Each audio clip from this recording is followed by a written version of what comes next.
Hello and welcome to the That's So Craven podcast, your one stop shop for all things Fulham. We are back with our first preview of the season, Man United, this Friday night. Here to discuss everything with me for the first time this season, we have Sam. How are we going, Sammy? I'm going very good.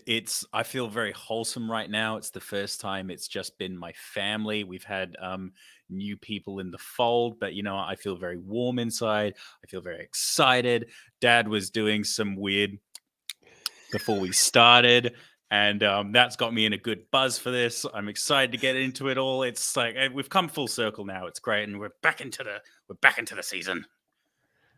I knew throwing to you first would be the right idea. Dad, how are we going tonight? Very well, thanks. I'll keep my intimate noises to myself, but I'm Intimate very noise. happy to. Yeah, I'm very happy to be here, and thanks everyone for listening in. And I cannot wait for Friday night. Yeah, it's been a long time coming, and it feels like this preseason has maybe dragged a little with the fact that transfers have come fairly late in the window, to be honest. As always, as expected, losing players like Polina early in the window, it does feel like this has been a weird preseason, and then the results have actually been pretty positive so far. But look, before we crack on and get into it, let's just make another mention of the Discord, which has been firing lately. It's been great to be involved with that. And do check our profile out on Twitter. You'll find the Discord link there. You can join in. There's a transfer chat where we get all the news firsthand. We're very fortunate as well to have people like Cottage Tactico, Fulham Fan News in and amongst the Discord users, giving us a lot of extra insight that you won't see on Twitter. So do join up. Also, to mention cravenpod.com, where you can check out all our articles, links to everything. That's so Craven. So it's a good place to start. Make sure you check those two out. And guys, let's crack into it. First game of the season. I guess we've talked a little bit about how we're feeling, but Man United first up. Let's be honest. If you wanted a first game, Sammy, is this the game that you'd be looking for, Man United? It's pretty tasty. I mean, so you've just thrown to me in a very journalistic way. Sam, what do you think? It's like as far as like top six teams that we can play against, Man United are the ones that I feel the most confident playing against, just because I've never really been that much of a fan of Ten Hag. I think he's really on the ropes. I know they just won an FA Cup, but for me, that's just almost a bit of a flash in the pan kind of situation. We were just basically saying offline, their defense is cooked. Dharma Traore is firing. Smith Rowe is firing. We beat them last season with a lesser squad to what I actually think we have now. I mean, dare I say optimistic? I'm not sure. But if nothing else, this could be probably one of our best starts that we've had in a very, very long time. I'm a bit. I've actually, now that I've said it, I'm almost uncomfortable with how comfortable I am with this. I was going to say that's very confident. So we got Man U up first. It's going to be our best start for this season in years and years. Dad, I'll throw to you for a more realistic view. How are we feeling with Man United first up? Well, I love the way that we absolutely are convinced we're in for points here, and we're building ourselves to a point where we're going to be deeply disappointed if we come away with nothing.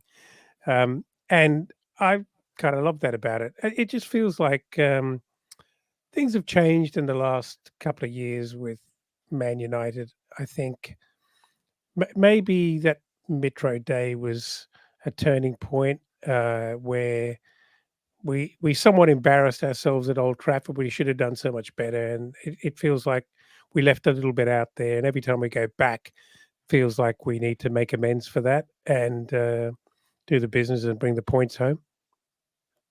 It's interesting. Only twice in Fulham's history have we beaten Man United back to back. We've never actually done it twice away from home in a row either. So it is a big ask. Old Trafford is obviously a tough place to go. I think a Friday night to start the season as well probably makes it a little tougher. So as much as I'm confident after a good preseason, some good signings, and as we'll talk about, some injury issues for Man United, I have to be slightly realistic here, and I think really we could do well to take a point here. But it does offer up a good opportunity for us to take advantage of a team who maybe haven't got off to the best start in preseason so far. Um, let's jump in and have a look at recent form just to sort of give us an overview. Let's look at Fulham so far as well, our preseason. I mean, it's a pretty good looking preseason stat sheet, really. Dad wins behind closed doors against QPR and Watford, and then the Portugal tour, a win against Benfica. We played effectively a second 11 against Sevilla, and then a win with a pretty strong side against Hoffenheim, a 2-0 victory. I mean, this is probably one of our better pre-seasons in the last few years. Do you think there's a lot of confidence that comes with that going into the new season? I think there are two different perspectives here, if not multiple. But I think fans look at every time their team goes out and plays and are looking for wins and kind of consider it to be a little mini season, if you like, and are always, always looking for wins, always buoyed by wins, and always a little bit beaten up and depressed if we don't do that well. I think you have to keep an eye on the fact that these are coaching and trialing opportunities and chances for the team managers to actually nut things out, try things out. Obviously, results are important, and clean sheets from a defensive point of view hugely important. You don't want to lose, you know, by 5 goals, no matter who you're playing, because it's just crap to kind of experience that in the dressing room. But I actually think it's been very, very effective. I think what you're looking for are decent quality opposition, ideally Premier League teams, but that's unlikely to happen unless you go out to Australia or America and have a bit of a carnival tour. But even then, you're not playing first team versus first team, so you can't draw too many conclusions. I just think it's preparation. It's the next level beyond the training ground. It's getting some miles into the legs, some match fitness, and those are the objectives, I think. And I actually feel we're in pretty good shape. Obviously, I'd love to have had a couple more key signings, but for the guys who are going to provide, the squad that turn up on Friday, I think we're looking pretty good. Mm. I'm almost glad as well that Polina hasn't been in preseason at all. So at least we've actually had a good amount of time to like readjust. And Smith Rowe has had I mean, I know he's realistically he's only played like a game and a half, but that's still better than absolutely nothing. He can just kind of go into the Premier League now, actually kind of established in the squad, or at least enough to maybe start first game. And yeah, from everything I've seen, that's kind of what I want. Yeah, it's always tough with preseason to know how seriously to take results. And I think managers will often say it post game. You never really know what a manager really means when they say it post game, but it's often not about the result itself. It's more about the sort of signs that you see on the pitch that players are starting to understand the system. New players are starting to integrate well with their new teammates. And I think you're right. Looking at someone like Smith Rowe, even if we didn't get the results that we did actually get, you'd still say that across those handful of games that he actually played, he's had a really good opportunity to get used to his teammates.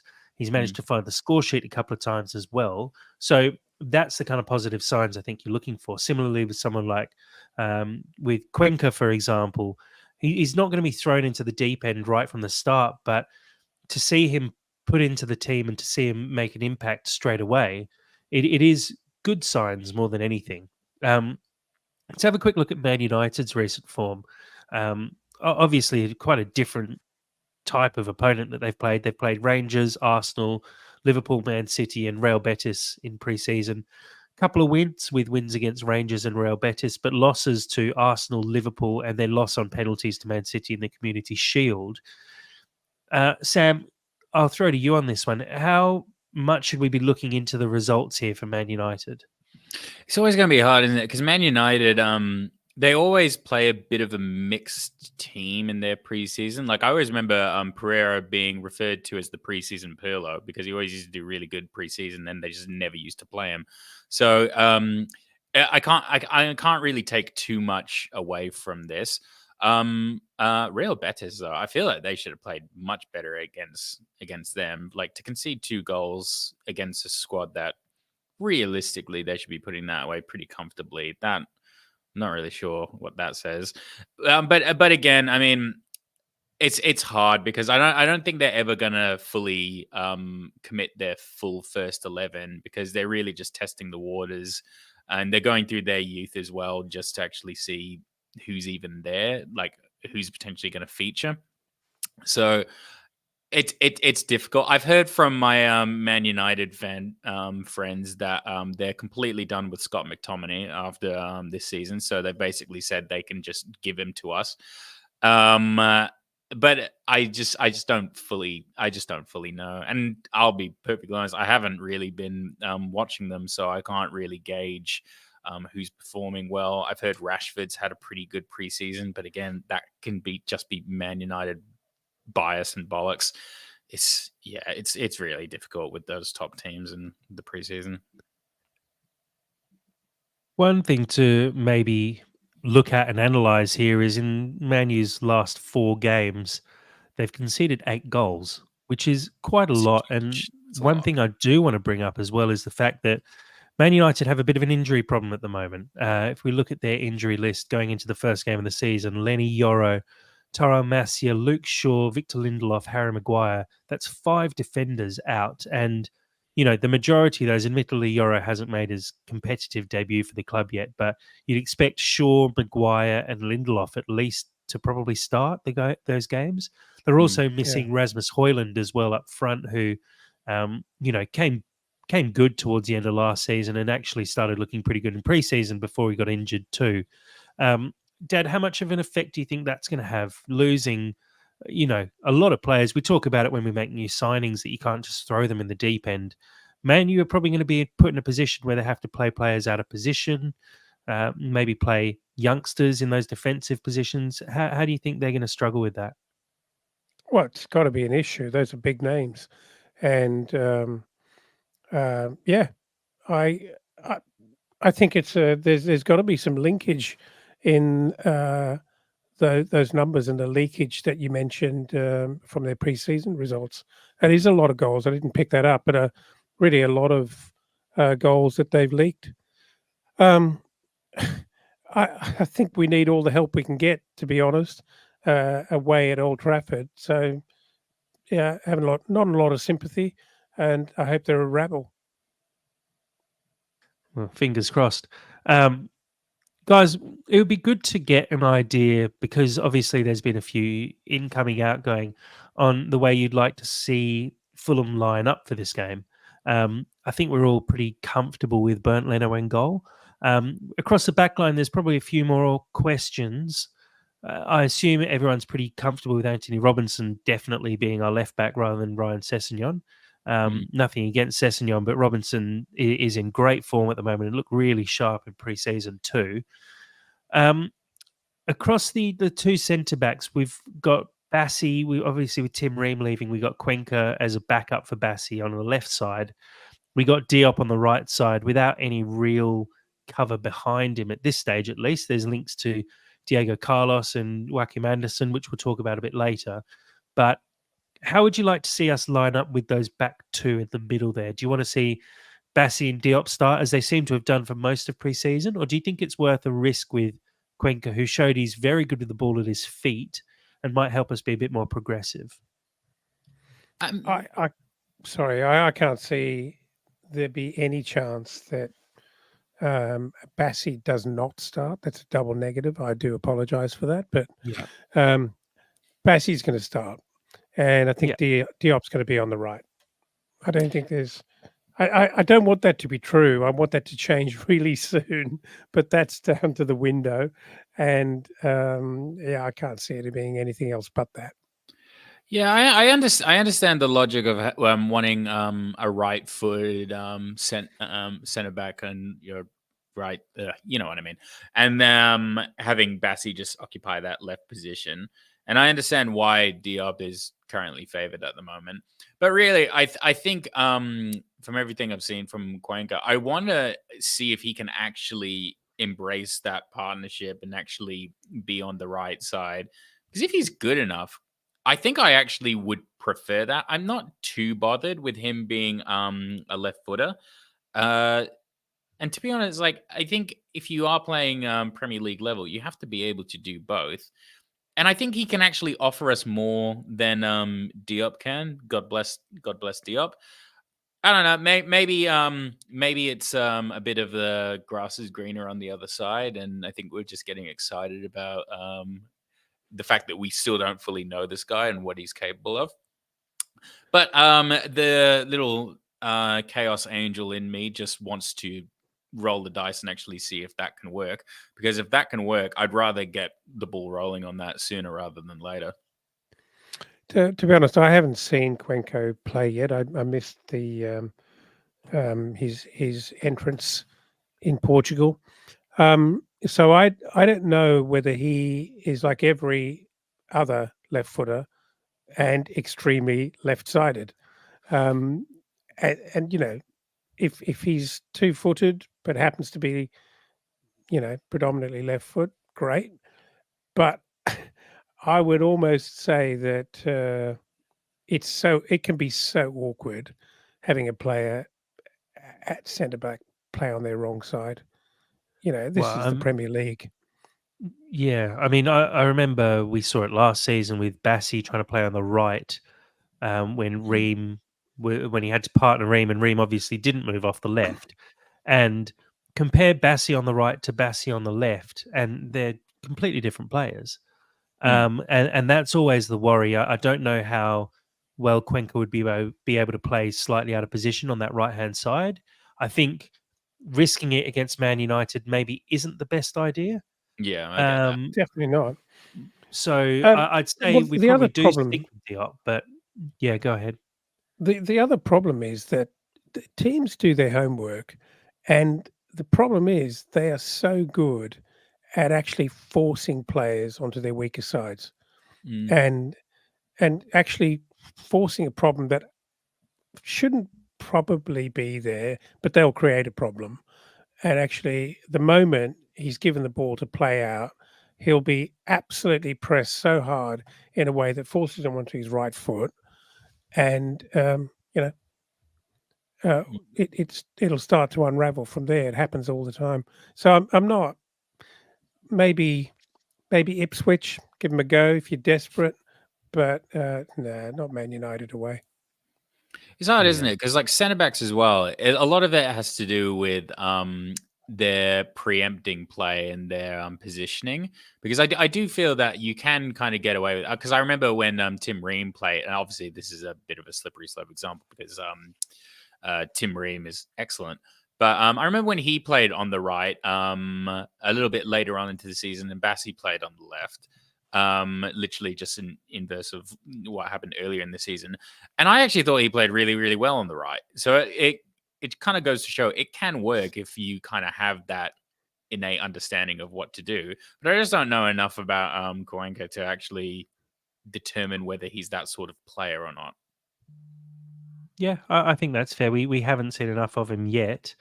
I would like to see him try it at some point, but maybe that's for a game against an Ipswich or a Leicester at some point in the season where we feel like we can probably get away with not being quite as sharp. Um, it's something to consider at least. I'm not sure what the answer is, but I think you're probably right that we do stick with Diop. It does sort of make sense, and we Or all know Marco likes sense. Or we could just try to throw as much money at Joachim Anderson within the next 48 hours and just see what happens. But Marco as well, he would never start a player who's just signed. That's true. That's true. But Well, but Marco's I agree. That's a Marco's conversation boss. for a bit later anyway. Yeah, okay, I'll save it. I was going to say Marco's boss is even less likely to behave in that way. Yeah, that too.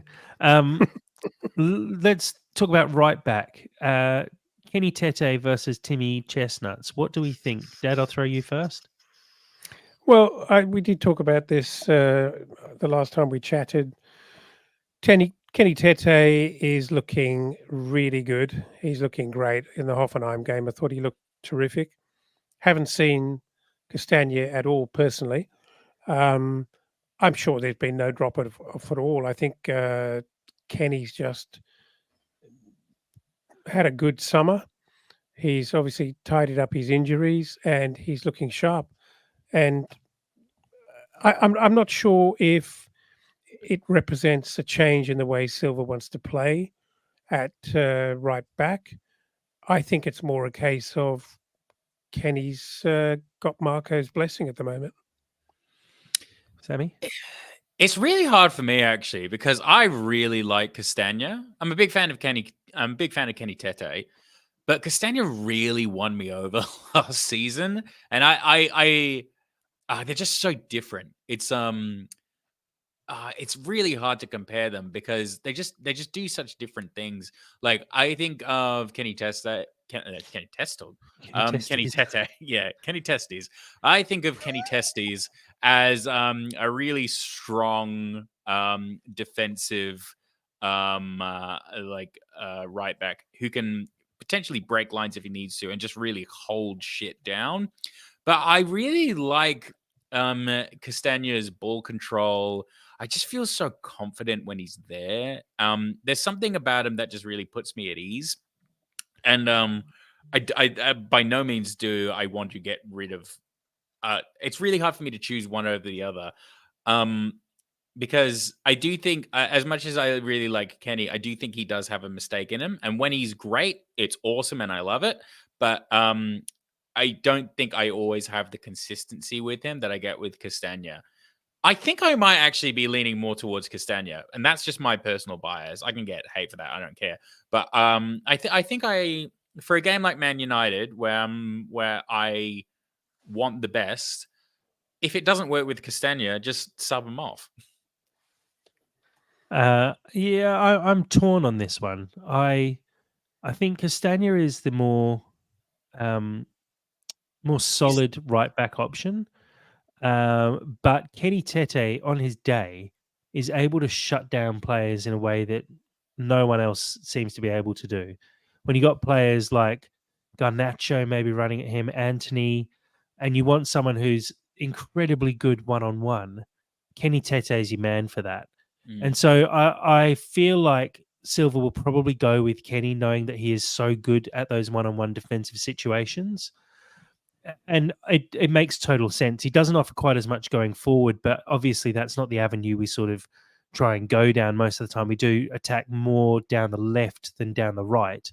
So I fully expect us to go with Kenny purely for that reason. I just think one on one, he's very hard to beat, and he's looked really good in preseason one on one a few times as well. So it makes sense to me that despite Castagna having a pretty good Euros and a very good season last season, it just feels like this is going to be a game for Kenny. Dad, I don't know if you agree with Yeah, that or I not. agree.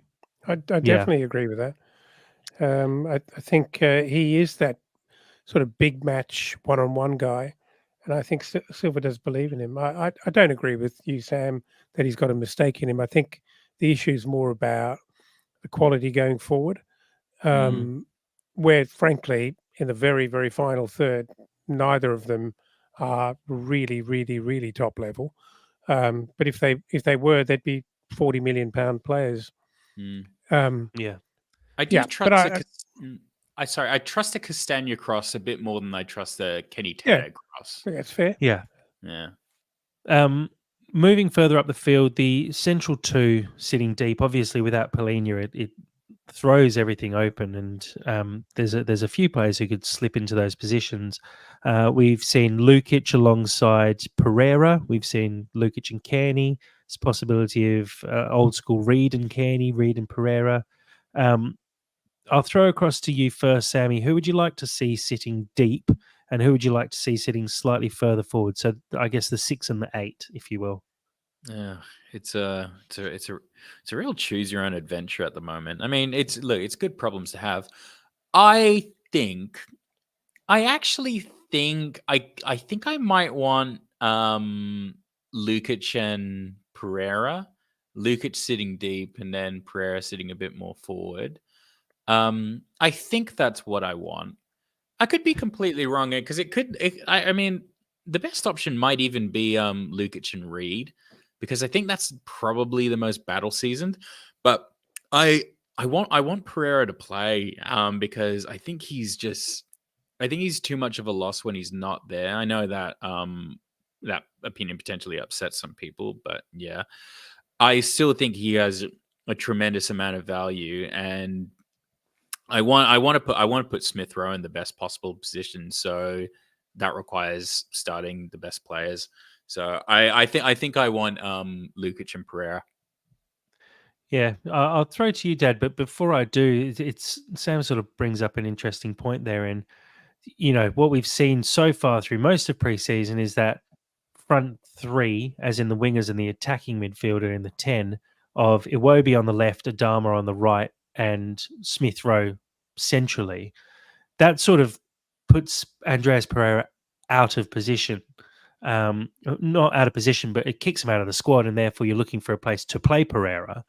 Do you think that probably gives him an edge over someone like a Kearney or a Reed? Because he is one of our better players, let's be honest. And I feel like you're not really it's not like he's being made to play defensive midfield, for example. He is still playing in a position that he can be useful at and actually influence the game.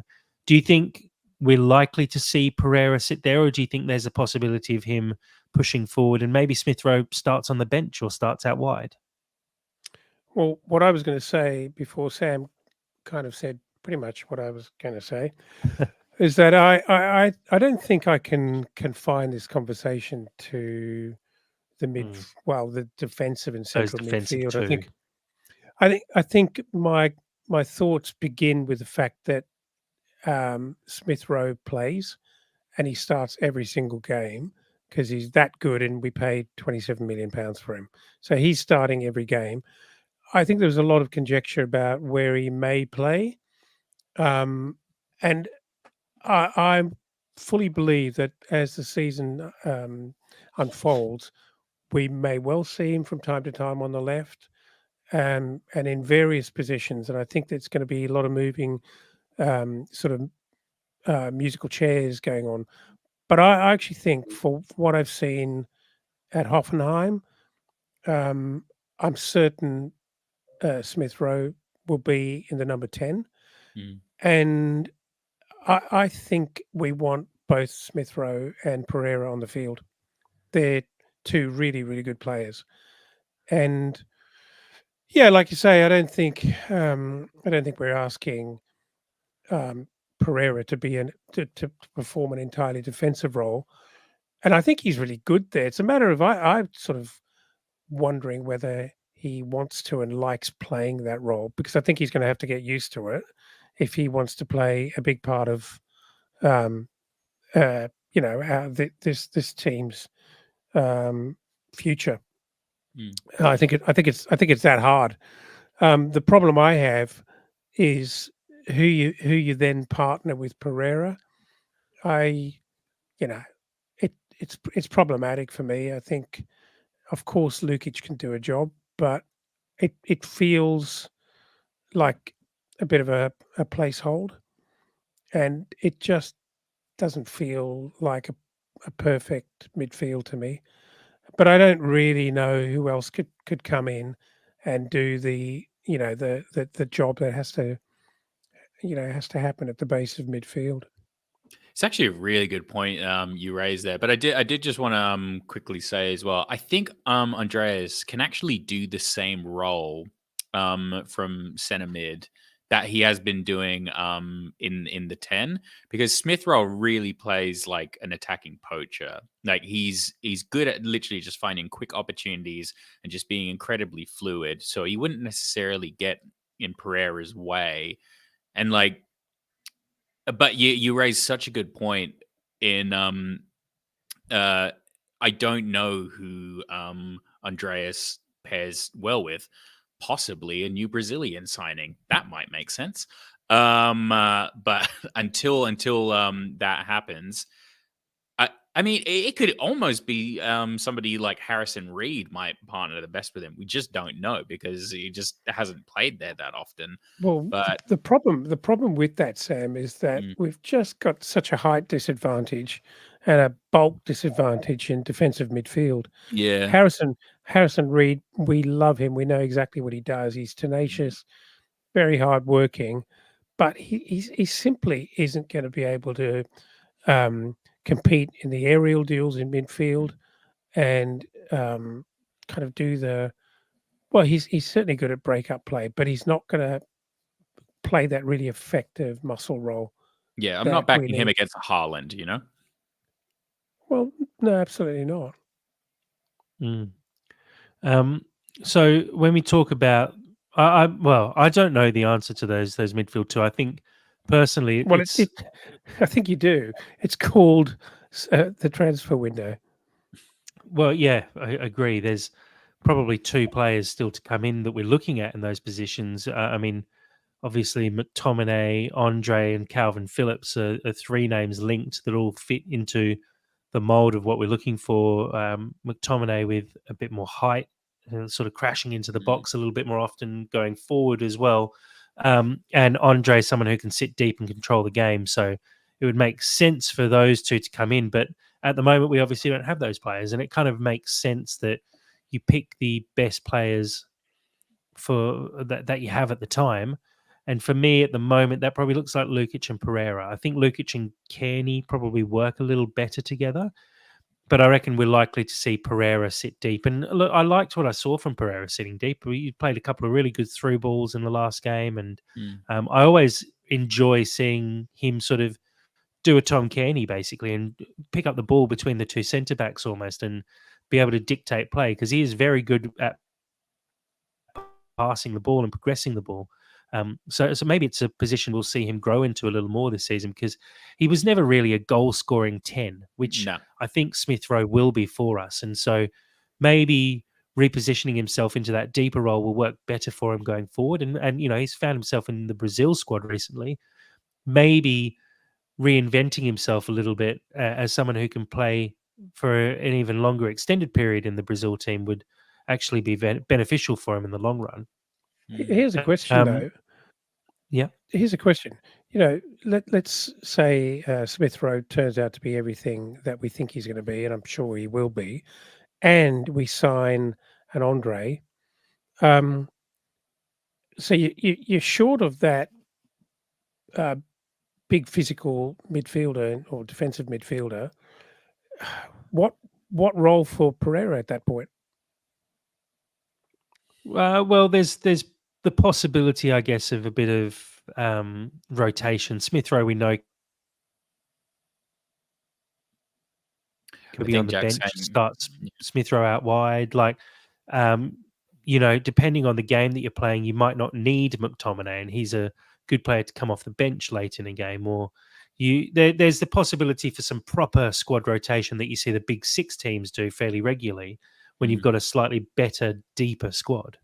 mm, But it's not so much rotation; it's more about tactically um, setting up in very different ways for different opposition, right?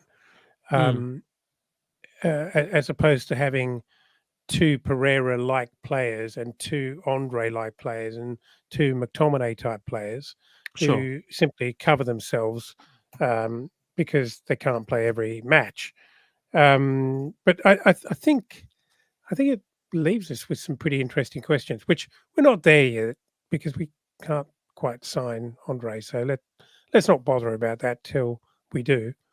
But I mm. just think it could make for some very interesting match planning.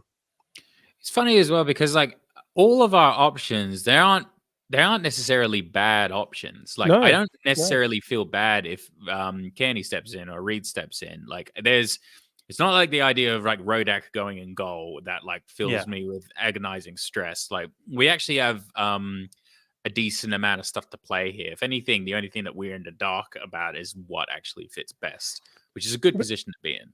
but I think, when you're swapping a 5'10" player in Reed for a 6'3" defensive midfielder, that's Mm, that's a big difference. Yeah, totally, totally. But it's also not. It's hard as well because sometimes those smaller players can actually do a little bit more damage than those huge clunky bricks because Harrison Reed has the potential to actually disrupt people way more so than just a huge figure in the middle of the park. But it's it's really hard. It's just something that we can only really speculate from now because we just don't really know what what's going to happen. And again, the transfer window as well clouds judgment even further. I guess last thing to talk about when we talk about the lineup, um, striker Rodrigo Muniz is obviously our first choice striker, but hasn't had the best preseason. Hasn't scored a huge number of goals. I think he put a couple away in the behind closed doors games, but against bigger opponents, he kind of struggled a little bit. Do we feel like he is still going to be our first choice going forward this season? And I guess how long do you give him if he goes on a bit of a dry spell? Um, well, he scored allegedly scored goals behind closed doors. Did he? Is that fake news, or is He it just? did. No, he I'm definitely only did. kidding. I'm only kidding. Um, I, I think as purple as his patch was, and as short as it was pretty scintillating, right? And and I think if he'd scored, I don't know, 3 or 4 goals in a month, um, that would be a very different thing in my mind to what he actually did. I think in a pretty short period of time, he actually proved himself as a Premier League striker. So I'm not bothered that he can do it, and I think Marco will keep backing him. And even if he's having a kind of rubbish 60 minutes, and we bring on Rao for the remainder of the game, that's okay. It's a try something different. Although I've never really thought Rao was that good off the bench, to be honest. Um, Mm. I think I think he's proven himself as our number 9. I'd love us to sign someone else, but God knows we're having enough trouble signing players in really key positions that we're missing. It doesn't seem likely that we're going to get another striker this window. Could be wrong because we all think we know what's actually cooking and what's going on, but clearly we don't. It, Mm. so Hmm. I I'm okay. I think Mooney's will on the break. I think he will do that Premier League thing in kind of holding up and muscling it with big defenders. I think he's going to be fine. I just I really hope he gets a goal very early in the campaign so he doesn't get the twisties. Yeah, the psychology of strikers in particular, I find really, really interesting because Little Olympic he reference needs there. wonderful, wonderful. I applaud you. Really, he just needs to get a goal. He needs to get a goal or potentially even an assist. If he got an assist, I'd actually be perfectly happy with that. He as long as he just really needs to stay within the game. Um, I think Jimenez. It's I think I think Jimenez could potentially score earlier than Muniz if, say, for example, you gave them both the same opportunity. But I feel like it's more important for Muniz to actually get the opportunities because when he is confident, he's a better player than a confident Jimenez. At least from what we've seen. I mean, he's shown us that he can do it, and he's creative and he's strong and he's young, and it just makes sense to just back him. So, um, as I said in like the previous pod, it's going to be an adjustment period for him with Smith Rowe there, but I think that should iron out over time. And once he kind of climatizes to that and just basically climatizes to Smith Rowe taking his opportunities, I think that could manifest as something really, really awesome. But it might have to give it a minute. Yeah, fair enough. Um, Guys, something I want to return to that we haven't done for a little while, seeing as it's a new season. It's the return of Jack's top tip. Please gamble Now, responsibly. I might try and keep a tally this season to see if I actually win at all. I don't think I think we got a couple half decent tips last year, but here's one for the Man United game. Adama Traore, anytime goal scorer. We saw how dangerous he was against Man United last time, just coming off the bench. He set up Iwobi for the goal. With Luke Shaw out injured and a few other issues in defence, and early season when a lot of players are still trying to, get to peak physical fitness, maybe there's an opportunity for Adama to get in behind a little more often and cause some issues. We saw the goal against Hoffenheim where he was just far too fast for the defenders. And his finishing seems to have improved a little bit as well, which is always good to see. So Adama Traore is an anytime goal scorer. Fulham will draw as a double chance here, so that covers Fulham and the draw. That's $2.40. So a two-leg multi with those two give you odds of just shy of 16 to 1, $16. $10 bet nets you almost $160. So I think that's where my money's going to be this weekend. Guys, thoughts on that? Please gamble responsibly. Gamble responsibly. Dad's on mute, but I'm and sure he's unmute saying your gamble microphone, responsibly. and he's saying gamble responsibly. Still on mute, Dad. He's also saying please gamble responsibly. We do not. No, I actually said, "What's gambling really costing you?" About $10 if I put a $10 bet on. Hey, please gamble. Yeah, I think. Yeah, I don't know. I think we'll get. I think we'll get a lot of excitement out of Traore. I've got no doubt about it. People were making comments watching him live in both Portugal and Hoffenheim, saying how blisteringly quick he was. And he just looks a different beast this season for us. He looks like that sort of that Traore that everyone was always talking about over the last 5 years. The reason he went to Barcelona, because he's such an exciting player when he's on his day. He's running at full tilt. His crossing's still not quite there, but the fact that he's got a bit of finishing coming on a bit and starting to put the ball in the back of the net with a bit of confidence, I really like that. Sammy?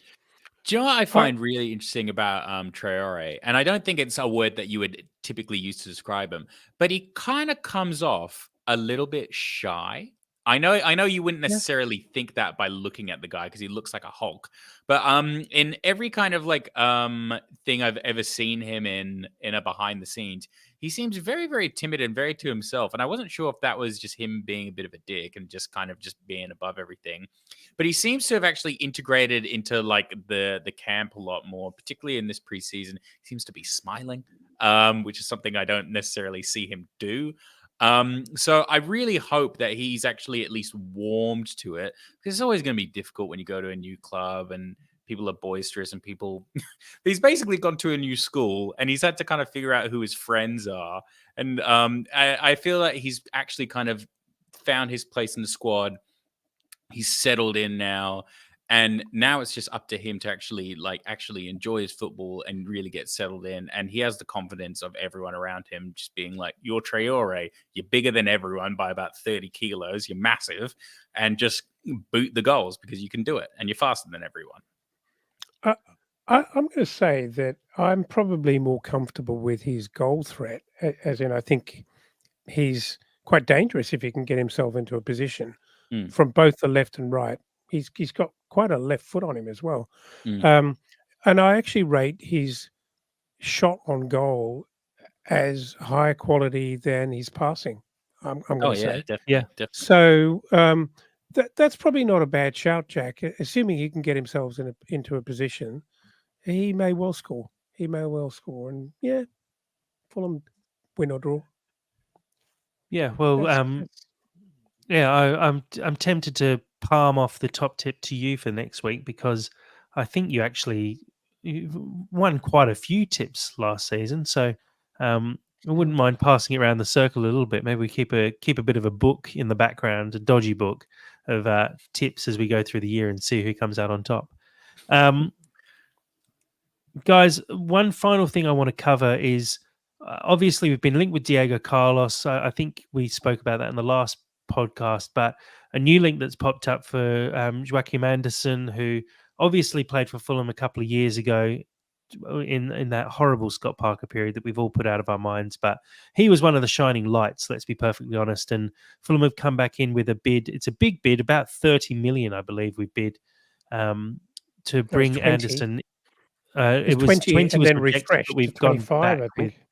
25 plus 5 from what I saw. Okay. Firstly, Sammy, how would you feel about signing Anderson? He had a really good season at Palace last year. I believe he captained them a few times, and Yeah. he seems like someone who'd be a great captain for Fulham as well, having known the club and would know a handful of the players around still too. How do we feel about that being our main centre back we go for? I mean, for me, and we were speaking about it last pod with Dave. This has kind of become the one that I would actually be the most excited about because Kearney's not going to be a regular starter. In the absence of Tim Ream, even last season, Tim wasn't really there enough to really solidify himself as club captain.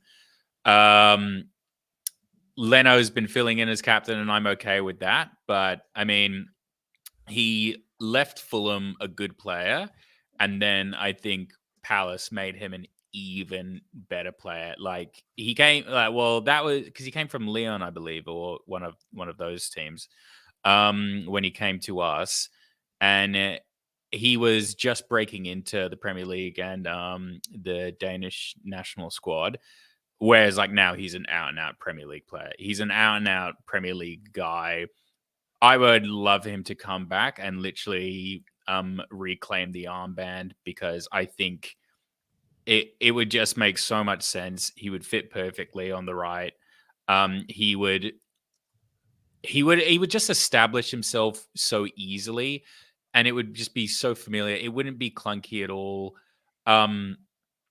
And for him to come back and actually play under Silva as opposed to bullshit Scott Parker, that's gotta be tempting for him. I don't know what the situation is with Crystal Palace. They're in a bit of a weird spot right now in terms of like the way in which they're leveling up. So I hope we give him an offer that's tasty enough for him to actually come back. He would be buttery. He would be buttery tasty with Bassi. I will just lean fully into hope because I just want to see that. And that could be years and years of joy for me. So I want it to happen. I really want it to happen. And yeah, I mean, if he comes back, that's an immediate slap the armband on him for me. Dad, thoughts on Anderson? Oh yeah, I measure my interest by how much I hate playing against him. Yeah, I yeah. hate playing against him Because and he's really handsome as well. he's Proper dick in a he's good way. yeah, Like he's a he's the what's his name? shithousery that you do want. Yeah, the Stefan Johansson style Yep. shithousery where He's classier than that, but he's the sort of dick who never ever gets pulled up by refs because he's just a pretty looking guy and he's Jamie Lannister. You won't get that, Dad, but that's an excellent comparison. You know, he just has a way of appearing to be playing above board, but he's just a water polo player below the surface, and he's just exactly what you want at fullback, not fullback, but at centre back. Sorry, you know, I would love that, as Sam said, that would be a dream team for us in defence. yeah, I agree. I think that'd be a great signing. He's a classy player. He's very progressive with the ball. His long passing is superb. I just think about someone like Anthony Robinson making big runs down the left. Iwobi drifts inside, opens up that space. Robinson makes a run down the line. Adama on the other side making runs down the line.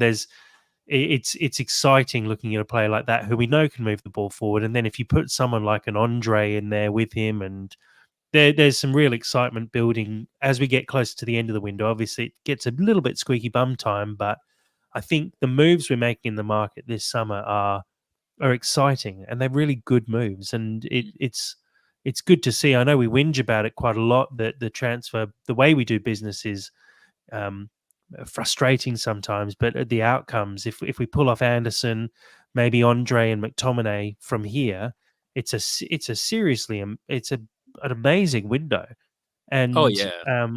there's a lot of work to be done still, but we're looking in a really good place at the moment. I'm I not don't know being why you're funny. smirking there, Dad. I'm not being funny though. Like Just listen back later. Anderson for me is officially top priority over Andre, because I mean, just can you just think about it for a second? Leno, Robinson, Bassi, Anderson, Tete or Castagna. That is a filthy, sexy backline, and I want it. I want it so badly, and that would just fill me with confidence all season. I'd completely chill on that and just be super stoked. Yeah. Guys, final thing we need to do is actually predict the game. Sammy, scoreline prediction?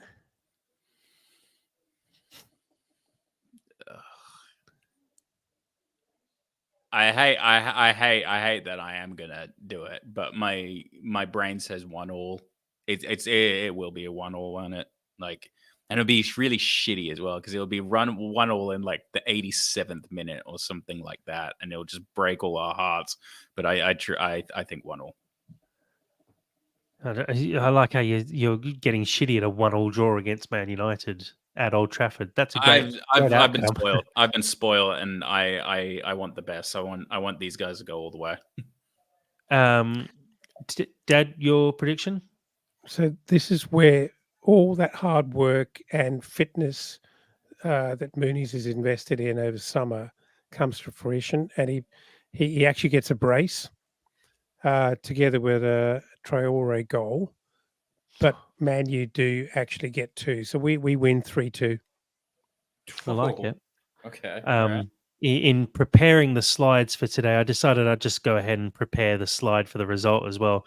I've got a 2-1 win with goals from Adama, Smith Rowe, and then a goal from Garnacho for Man United. Yeah. I think, 2-0 You're 2-0 at channeling there, halftime Jay. for Fulham. You're Yeah, channeling. I'm. What's it called? Put money on it. Put it into the universe and see if it happens. Please gamble responsibly. Please gamble responsibly. Yeah, I'm feeling 2-0 at halftime, 2-1 final score.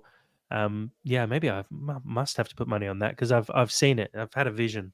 But look, I think either way, it's going to be a really exciting start to the season. There's a lot of changes if you look at the team compared to last year, but it's exciting times being a Fulham fan at the moment. I'm looking forward to the season kicking off, because it feels like a very long off season so far. It'll be really good to get back into football. It's a shame it's a 3 a.m. kickoff for us here in Australia, but it'll be worth it to wake up that early for the game. Guys, I think we can probably wrap it up there. Sammy, thank you for joining tonight. Thank you very much for having me. I hope next time we speak, Anderson's on the books and I've got a smile on my face. And if that doesn't happen, it's going to make for good content, because I'm going to be whingy. And I look forward to getting back. I can't believe this is the third season that we've done this, by the way. Like, this is impressive. We're still doing this now. Like, I feel very warm and poignant, and I cannot believe that I am vaguely taken seriously as a football journalist. And I look forward to continue doing that with you both. Journalist is a very strong term for what you say. Don't worry, Sam. No one does. A respected journalist in my field. Someone who talks about Fulham very occasionally. Dad, thanks for joining tonight. It's a pleasure. Enjoyed it, and as I said, looking forward to it. I'm keen to start talking about results and reviewing an actual game rather than just musing on stuff for 2 months. Yeah, fair call. A big thank you to everyone who continues to follow the podcast, continues to follow us on the Discord, on our website, cravenpod.com. Sam, that's a very millennial love heart there you're going with. Actually, Gareth Bale wouldn't be very happy with that. That's the love heart we're looking for. Thank you. Yeah, I really appreciate all the support. Looking forward to getting back into very regular podding as well. We've obviously taken a bit of time off over summer, but now that we're back into the swing of things in the season, expect to hear us a couple of times a week as we get back into it. But yeah, mainly really appreciate everyone continuing to follow us and support us. And as always, come on, you Whites.